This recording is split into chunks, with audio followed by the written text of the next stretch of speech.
नमस्कार, स्वागत है आपका के न्यूज में। मैं हूं आपके साथ विशाल फंडित। आप देख रहे हैं खबर उत्तराखंड। रुक करते हैं इस वक्त की सुर्खियों का। निर्माणाधीन पुल टूटने पर एक्शन। मुख्यमंत्री के निर्देश पर पीडब्ल्यूडी विभाग के 3 अभियंता सस्पेंड। ठेकेदार के खिलाफ भी मुकदमा दर्ज।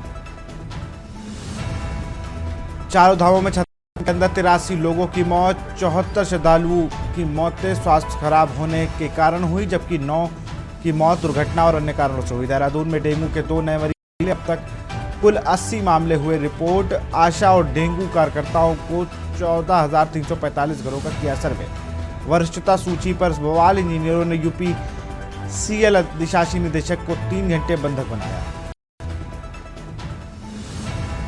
उत्तराखंड में जमीन धोखाधड़ी में फिर सामने आई खाकी की संलिप्तता। दरोगा सुमेर सिंह लाइन हाजिर। एसपी देहात 15 दिन में पेश करेंगे रिपोर्ट।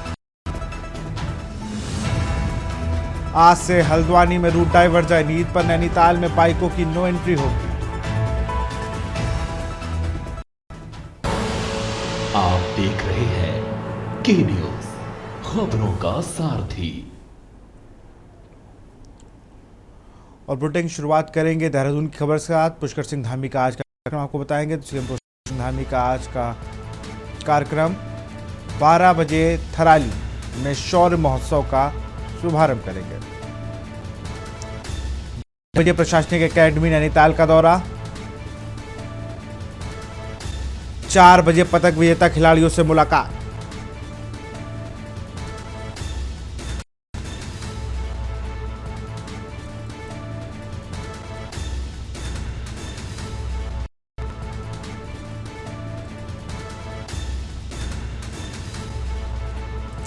साढ़े 5 बजे नैनीताल में अफसरों के साथ समीक्षा बैठक।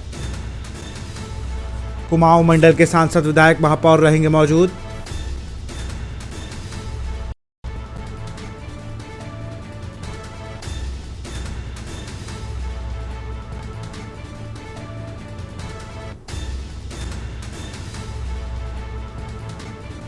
ढाई बजे प्रशासनिक एकेडमी नैनीताल का दौरा।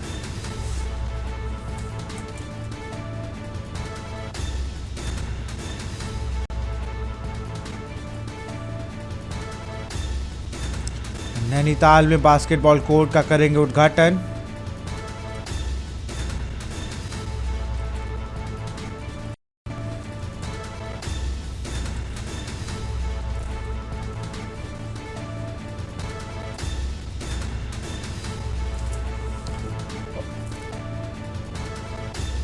और इसी खबर पर अधिक जानकारी के साथ ब्यूरो चीफ राजेश वर्मा हमारे साथ जुड़ चुके हैं। राजेश, अगर बात की जाए तो आज का कार्यक्रम अगर 12 बजे बात की तो थराली में शौर्य महोत्सव का शुभारंभ करेंगे पुष्कर सिंह धामी। 2:30 बजे प्रशासनिक एकेडमी नैनीताल का भी दौरा करेंगे और साथ ही साथ पदक विजेताओं के जो विजेता हैं उनसे भी बातचीत करेंगे, खिलाड़ियों से।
राजेश, आपकी आवाज हम तक नहीं पहुंच पा रही। बहुत बहुत शुक्रिया आपका।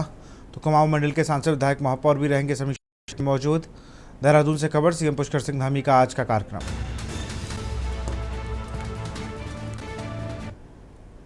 देहरादून से खबर है, पुलिस और बल के बीच हुई मुठभेड़। पुलिस और रोहित नेगी हत्याकांड के आरोपियों में मुठभेड़। मुजफ्फरनगर मंगलौर बॉर्डर पर बरला इलाके में हुई। मुख्य आरोपी अजहर त्यागी पुलिस से चढ़ा। आरोपी भागने की कोशिश में पुलिस से भिड़े। पुलिस फायरिंग में दोनों आरोपियों को लगी गोली। एक आरोपी के दोनों पैरों में एक और एक हाथ में गोली लगी। दूसरे आरोपी के दोनों पैरों में लगी गोली। दोनों आरोपी गंभीर रूप से घायल, अस्पताल में रेफर। बॉर्डर क्षेत्र में अलर्ट जारी, अतिरिक्त फोर्स तैनात। आरोपी की पहचान मोहम्मद अजहर के रूप में हुई। आरोपी का पहचान आयुष उर्फ सिकंदर के रूप में हुई। त्यागी मुजफ्फरनगर के बरला गांव का निवासी। आयुष उर्फ सिकंदर शामली जिले का निवासी।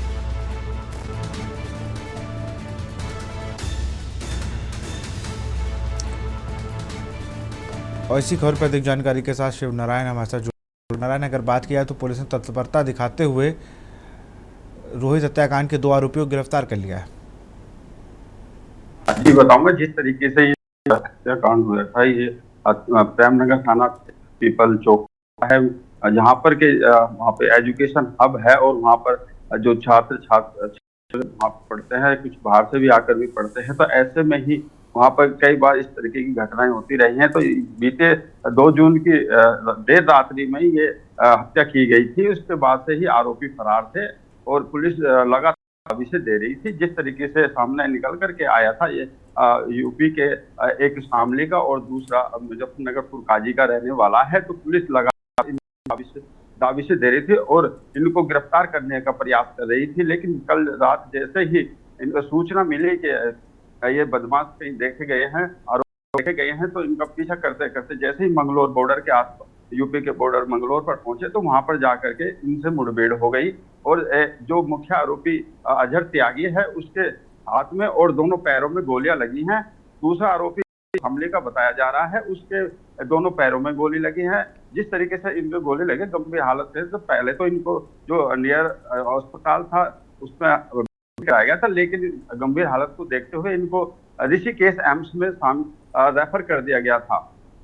और इसी के साथ जिस तरीके से पूरा आक्रोश है, तो पुलिस की तत्परता देखते हुए जिस तरीके से ये पुलिस ने अंजाम दिया है, उसमें एक बड़ी सफलता हाथ लगी है। और जो लोगों में एक भय और जन आक्रोश था, वो कहीं ना कहीं अब थोड़ा सा ये शांत होने दिखता रहा है।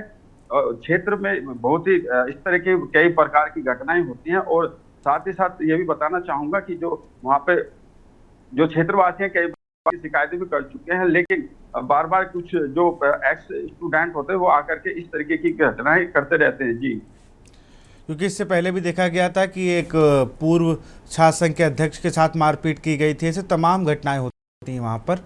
तो ये कहीं ना कहीं पुलिस के लिए एक चुनौती बन गए थे और अब इसको पुलिस ने पूरी तरीके से लगाम लगाने की कोशिश की है इसका एनकाउंटर के बाद। जी जी जी मैं बताना चाहूंगा, जिस तरीके से बाहरी जो यहाँ पे छात्र पढ़ने आते हैं और उसके साथ यहाँ पे जो रात्रि में यहाँ को परिजन न होने की वजह से रात्रि देर रात्रि तक घूमते हैं और जो क्षेत्र का माहौल भी थोड़ा सा खराब होता है। उसी के साथ साथ ये भी पुलिस भी प्रयास करती है, सत्यापन कर रही है, बार बार नाइट चेकिंग करती है। लेकिन फिर भी ऐसे कुछ जो सामाजिक तत्व होते हैं, जो छात्र ये होते हैं, जिस तरीके के जो अपराधी प्रवृत्ति के होते हैं, तो वो लोग इस तरह की घटनाएं देते रहते हैं। फिर भी पुलिस इस पर कंट्रोल करने का प्रयास करती रहती है। कई बार ऐसे मामले सामने निकल करके आए हैं कि पुलिस उसमें तत्परता दिखाते हुए ऐसे मामले पकड़े गए हैं। जी, बहुत बहुत शुक्रिया आपका शिव नारायण जानकारी के लिए। देहरादून से खबर, पुलिस और बदमाशों के बीच हुई मुठभेड़।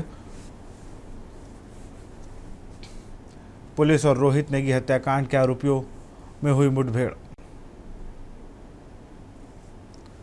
देहरादून से खबर है, रणनीतिक सलाहकार समिति का गठन। उत्तराखंड में पहली बार समिति का गठन का आदेश जारी। समिति में 3 मेंबर नामित किए गए। रिटायर्ड IAS इंदु कुमार पांडे, राकेश कुमार सामाजिक कार्यकर्ता, मनु गौड़ भी सदस्य। समिति सरकार को विकास कार्यों पर सुझाव देगी। समिति में 3 मेंबर नामित किए गए। रिटायर्ड IAS इंदु कुमार पांडे, राकेश कुमार सदस्य। समिति में 3 मेंबर नामित किए गए।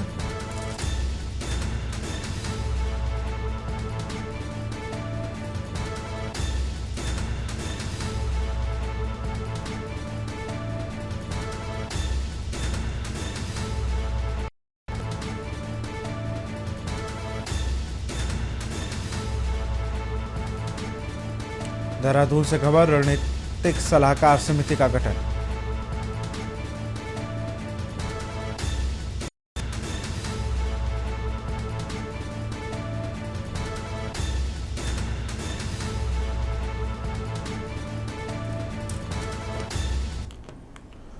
चमोली के थराली में निर्माणाधीन बेली ब्रिज टूटा। रतगांव को जोड़ने वाला पुल एक झटके में ढहा। 60 मीटर लंबा ब्रिज हुआ हादसे का शिकार। प्राणमती नदी पर बन रहा था बेली ब्रिज। टेक्निकल विभाग की लापरवाही आई सामने।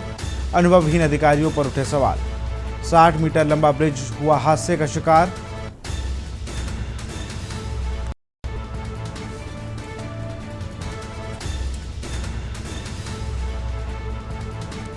टेक्निकल विभाग की लापरवाही आई सामने।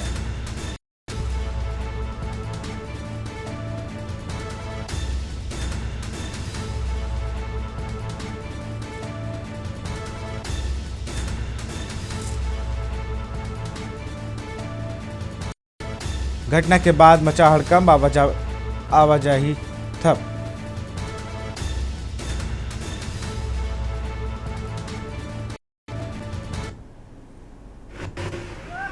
ये वो पुल है, प्राणमती नदी पर बन रहा था बेली ब्रिज, जो पूरी तरह से ढह गया है। 60 मीटर निर्माणाधीन बेली ब्रिज टूटा है।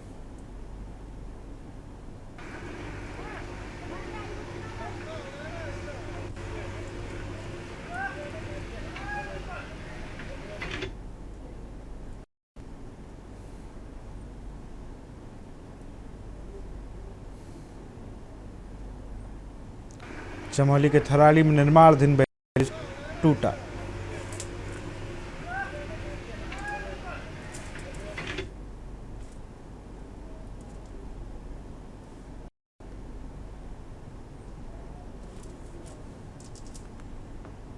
देहरादून से खबर। जिले में डेंगू के 2 नए मरीज मिले। कुल संख्या 80।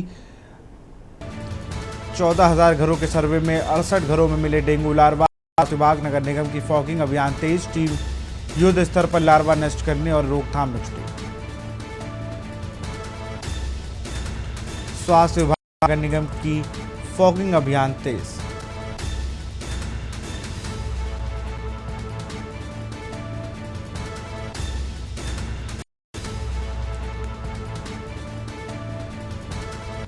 जिले में डेंगू के मरीज मिले। 14,000 घरों में सर्वे में 68 घरों में मिला डेंगू का लार्वा। स्वास्थ्य विभाग निगम की फॉगिंग अभियान तेज।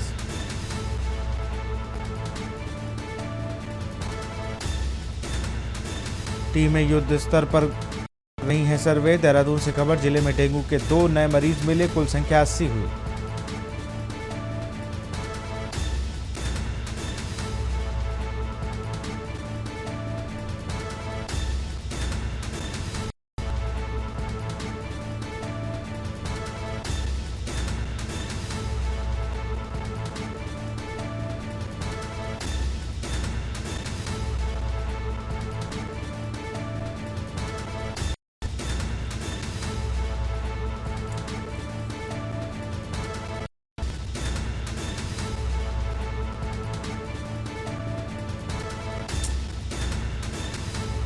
टीमें युद्ध स्तर पर लार्वा नष्ट करने और रोकथाम में जुटी।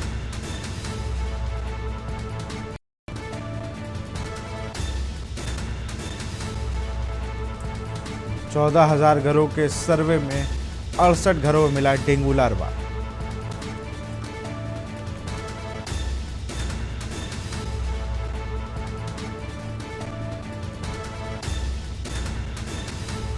उत्तराखंड के चर्चित अंकिता भंडारी हत्याकांड की नैनीताल हाईकोर्ट में यदि उचित पैरवी नहीं हुई होती तो हत्याकांड के तीनों आरोपियों को राहत मिल सकती थी। कोट द्वार बार एसोसिएशन के पूर्व अध्यक्ष अजय पंत ने मीडिया से बात करते हुए कहा कि प्रदेश सरकार को चाहिए कि अंकिता हत्याकांड की अच्छी पैरवी के लिए सीनियर अधिवक्ताओं को नैनीताल हाईकोर्ट में नियुक्त किया जाए। अजय पंत ने साथ ही से कहा कि कोट द्वार एडीजी कोर्ट ने हत्या के तीनों आरोपियों को आजीवन कारावास की सजा सुनाई है, लिहाजा नैनीताल हाईकोर्ट में उचित पैरवी के लिए सरकार को अभी से प्रयास करने चाहिए।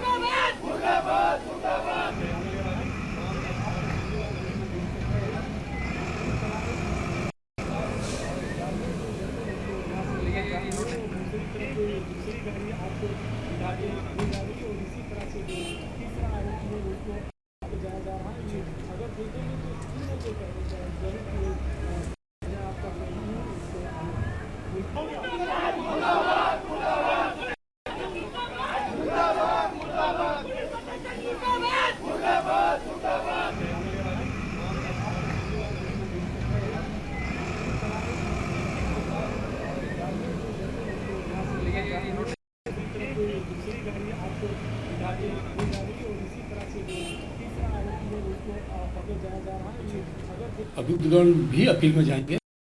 और यदि हाई कोर्ट में इसमें ढंग से पैरवी नहीं हुई तो हाई कोर्ट में बहुत महत्वपूर्ण है कि इसमें वहाँ पर कोई लीडिंग लॉयर, जैसे कि नवनीत नेगी वहाँ पर इसको देख रहे थे, इसी सापेक्ष में वो सरकार को वहाँ सशक्त अधिवक्ता नियुक्त करने पड़ेंगे, क्योंकि जो भी अभी इसमें सज़ा हुई है सर्कमस्टेंसेस एविडेंस के आधार पर हुई और उसमें उसकी पैरवी करने के लिए सरकार को उसमें सशक्त वकील वहाँ पर नियुक्त करने पड़ेंगे और इसमें ढीला किया गया तो इसका परिणाम आगे जाकर कुछ भी हो सकते हैं।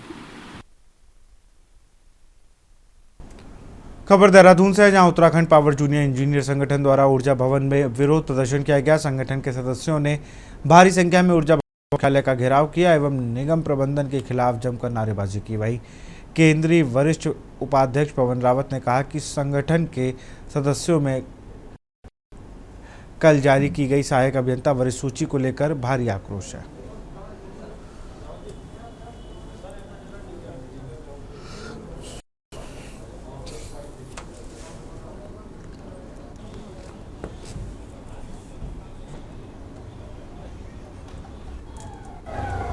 चैनल के माध्यम से मैं बताना चाहता हूं कि मैं नैनीताल हाई कोर्ट के द्वारा 2 बार डिसीजन हुआ। वो डिसीजन के तहत ये निर्णय लिया गया मैनेजमेंट ने कि एक शासन स्तर पर एक कमेटी बनाई दी जाए, जो शासन स्तर पर कमेटी बनाएगी और कमेटी ने निर्णय दिया तो उसके अनुसार उस शासन के जो कमेटी का निर्णय था उसके अनुसार हमने एक ज्येष्ठता सूची तैयार कर दी गई है।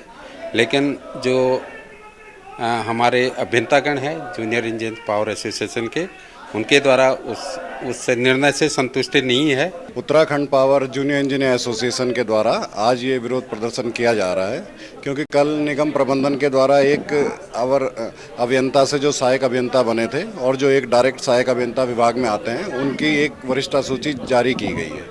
वरिष्ठता सूची के संबंध में 2017 से उच्च न्यायालय में एक केस चल रहा था, जिसका पिछले साल निपटारा कर दिया गया था। उच्च न्यायालय ने स्पष्ट निर्देश दिए गए थे कि इसमें किस प्रकार से कार्यवाही की जानी है, लेकिन कल जो सूची जारी की गई है उसमें 2008 और वर्ष 2009 के लिए एक सूची बनाई गई है, जिसके अनुसार नियमानुसार होना ये था कि उसमें जो अभ्यर्थी होने चाहिए थे वो 1 जुलाई 2008 से लेकर 30 जून 2009 के बीच जिन्होंने ज्वाइनिंग की थी वो होने चाहिए थे। और इसी बीच कोटद्वार से खबर आपको बता रहे। खबर कोटद्वार से अंकिता भंडारी हत्याकांड पर हाईकोर्ट में फैसला आने वाला है। नैनीताल हाईकोर्ट में पैरवी जरूरी, अजय पंत।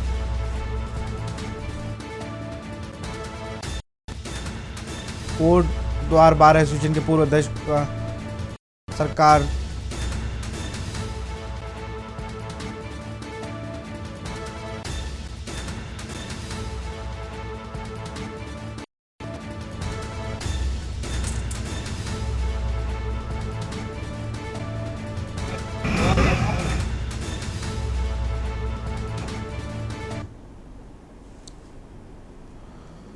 कोटद्वार से खबर, अंकिता भंडारी हत्याकांड मामला।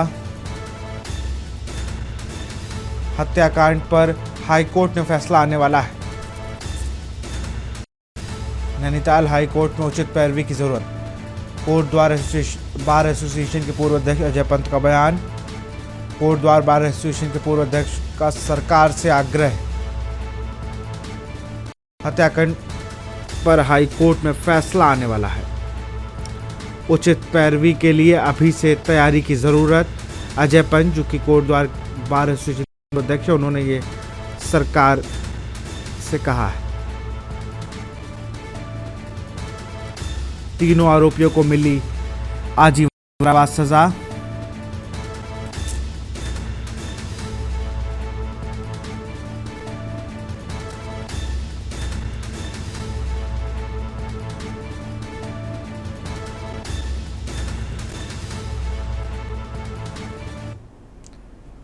रामनगर टांडा क्षेत्र में 17 वर्षीय छात्रा दीपिका चंद्रा के लापता होने से 1.5 महीने बीत चुका है, लेकिन अब तक उसका कोई सुराग नहीं लग पाया है।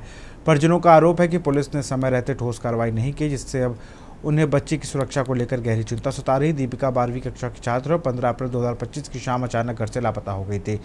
परिजनों ने बताया कि उन्होंने पहले रामनगर कोतवाली में रिपोर्ट दर्ज कराई और फिर जिले के एसएसपी तक से गुहार लगाई, लेकिन अब तक ना तो कोई जानकारी मिली है और ना ही पुलिस ने कोई संतोषजनक जवाब दिया है। वो 15 अप्रैल से कैब है, कोई बता नहीं रहा। पुलिस वाले के पास में कितनी बार चले गए हैं, पुलिस वाले कह रहे ढूंढे भैया यही लगा रखे ढूंढे। जब हम उसको आता पता सब दे दिया उन लोगों को, तभी वो कुछ बता नहीं रहा हमें। बता हम क्या करें।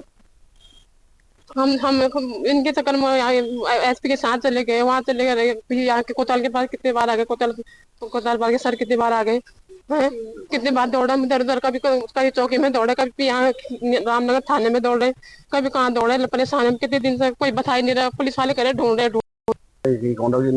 मेरे साथ पुलिस वाले साथ में दे रहे हैं। कहीं हमने सीओ के पास गए और कोतवाल के पास गए, एसएसपी से हल्द्वानी भी गए, कहीं से भी गए। ढूंढे ही गुमराह कर रहने के, ढूंढे कहने के साधन नहीं मिलेगा। कैसे जो रहा मैं साथ 1.5 महीना सर, 1.5 महीना हो गया लड़की गायब हुए।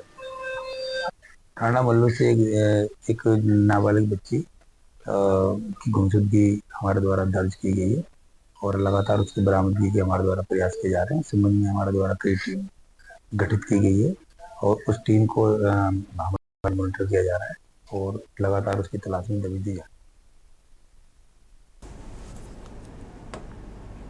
खबर पौड़ी से है, जहां उत्तराखंड के स्वास्थ्य मंत्री तीरथ सिंह रावत ने गुरुवार को पौड़ी जिला चिकित्सालय में 50 लाख रुपए की लागत से बनने वाली इंटीग्रेटेड पब्लिक हेल्थ लैब का शिलान्यास किया। इस अवसर पर उन्होंने अस्पताल में 25 करोड़ रुपए की लागत से क्रिटिकल केयर ब्लॉक के निर्माण की भी घोषणा की।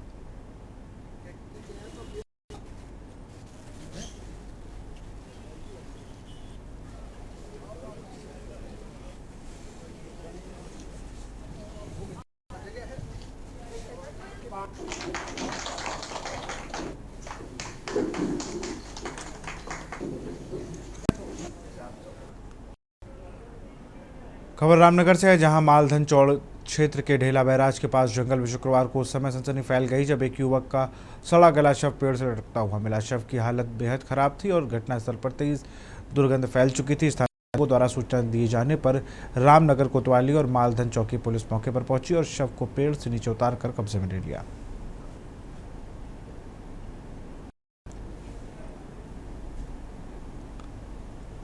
बैराज के पास कुंगड़ार गांव के जंगल में एक व्यक्ति का शव पेड़ से लटका मिला है और उसको शव को कब्जे में ले लिया है। शव की शिनाख्त दीपक निवासी के रूप में हुई है और मौका मुआयना हमारे द्वारा फॉरेंसिक टीम द्वारा भी किया गया है, हमारे द्वारा भी किया गया है और प्रथम दृष्टया सुसाइड लग रहा है।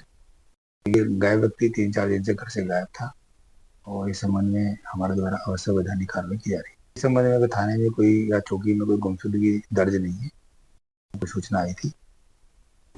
फिलहाल खबरों में इतना ही। देखते रहिए न्यूज़ इंडिया। नमस्कार। आप देख रहे हैं के न्यूज़, खबरों का सारथी।